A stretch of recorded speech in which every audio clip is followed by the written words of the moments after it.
नमस्कार। आज की कहानी है बदली हुई सास। उमा आज सुबह से ही बड़ी तेजी से अपना काम निपटा रही थी। उसके पीछे की वजह भी काफी खास थी। उसको पूरे 3 साल बाद अपने मायके जाने का मौका जो मिला था। काम करते वक्त वह काफी रिलैक्स थी, क्योंकि सासू माँ ने उससे कहा था कि कुछ दिनों तक दीपा जो उसकी ननंद थी वही आने वाली है। उसकी यह ननंद 100 के बराबर थी। उमा शादी करके जब घर आई थी तब दीपा को अपनी बहन की तरह प्यार करती थी, क्योंकि उसे खुद की कोई बहन नहीं थी। लेकिन कुछ ही हफ्तों में ही उसे पता चल गया था कि उसकी ननंद किसी जेलर से कम नहीं है। हाल ही दीपा का ब्याह हो चुका था, लेकिन उसे अपने ससुराल वालों की किसी भी प्रकार की चिंता नहीं थी। उसे जब जी करता था वह अपने मायके चली जाती और मायके वालों पर अपना हुक्म चलाती, खासकर अपने भाभी पर। वही डिसाइड करती थी कि वहां पर क्या खाना पकेगा, कोई घूमने जाएगा कि नहीं, या जाएगा तो कहाँ जाएगा। दीपा ही थी जो हर बार उमा को किसी ना किसी बहाने से अपने मायके जाने से रोक लेती थी। लेकिन आज का दिन कुछ अलग था, क्योंकि माँ के कहने पर दीपा के पति ने उसके मायके जाने का इंतजाम कर दिया था। ट्रेन की भी टिकट बुक हो चुकी थी। सारा काम खत्म करने के बाद उमा अपने पति के साथ अपना सामान लेकर घर के बाहर निकले ही थे कि सामने से दीपा आती हुई दिखाई दी। दीपा जिसके मुंह पर बड़ी सी स्माइल और आंखों में चमक थी, वहीं दूसरी तरफ उमा की आंखों में उसको देखकर पानी आ गया था, जो बस आंसू के रूप में छलकना बाकी था।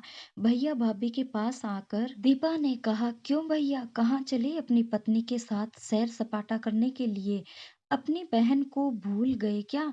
दीपक ने कहा, कहीं सैर सपाटा करने नहीं, तुम्हारी भाभी को मायके छोड़ने जा रहा हूँ। अच्छा, मैं आई और भाभी जाएगी? क्या आपकी पत्नी को मेरा आना पसंद नहीं है?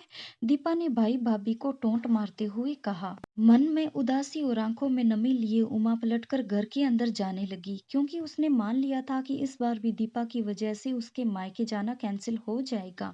लेकिन तभी सामने से उसकी सास आई और बोली, तुम दोनों अभी तक रेलवे स्टेशन नहीं गए? क्या गाड़ी के पीछे दौड़ते हुए जाओगे? दीपा बीच में टपकते हुए बोली, यह क्या कह रही हो माँ? मैं आई हूँ और आप भाभी को मायके भेज रही हो।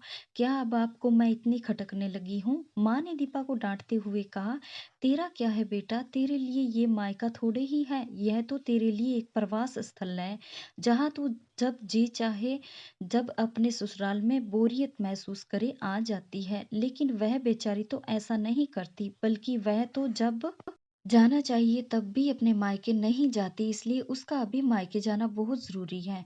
मैं तेरी या मेरा या किसी की वजह से उसका इस बार मायके जाना बिल्कुल रद्द नहीं होने दूँगी। पहले ये बता, तू तो कुछ देने के लिए नहीं आने वाली थी ना? फिर कैसे आ गई? मैंने तो ऐसे ही कह दिया था। मैं देखना चाहती थी कि मेरे ना आने से भैया खुश होता है कि मुझे बुलाता है। दीपा ने कहा, हाँ हाँ, क्यों नहीं, कोई बुलाए या ना बुलाए, पर्यटन स्थल पर तो हर कोई जा सकता है। अब की बार मेरी बहू को उसके पर्यटन स्थल पर, यानी कि उसके मायके जाने दें।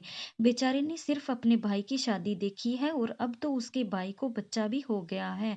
उसका मुंह तक नहीं देखा उसने, उसे भी अपने हिस्से का सुख भोगने दे। माँ ने दीपा को फटकारते हुए कहा। उमा ने अपनी सास के मुंह से अपने लिए ऐसे शब्द सुनकर उमा की आंखें छलक गई। उसने अपनी सास को गले से लगा लिया। सास ने कहा, बहुत हो गया प्यार, जल्दी जाओ वरना ट्रेन छूट जाएगी। अपनी माँ का बदला हुआ रूप देखकर दीपा बहुत हैरान थी। उसे यकीन नहीं हो रहा था कि वह यही माँ है जो उसका हर कहा मानती थी और हमेशा उसका पक्ष लेती थी, चाहे बहू सही हो या गलत।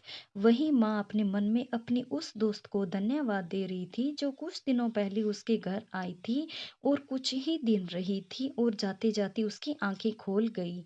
सहेली ने बताया था कि वह अपनी बेटी का मुंह छोड़ दे, वरना अपनी बहू और बेटे के मन में अपनी इज्जत खो देगी। बिना सोचे समझे, बिना अच्छा बुरे का विचार किए हर फैसला सिर्फ अपनी बेटी के लिए हिसाब से लेना सही नहीं है। रेलवे स्टेशन पर ट्रेन के डिब्बे में बैठी उमा के चेहरे पर एक बहुत प्यारी मुस्कान थी, जिसे देखकर दीपक को महसूस हुआ कि यह वह प्यारी मुस्कान है जिसे उसने 3 साल से देखी नहीं थी। चलिए दोस्तों, कैसी लगी आपको मेरी ये कहानी? अगर आपको मेरी कहानियाँ पसंद आए तो प्लीज़ लाइक, शेयर और सब्सक्राइब जरूर कीजिएगा। धन्यवाद।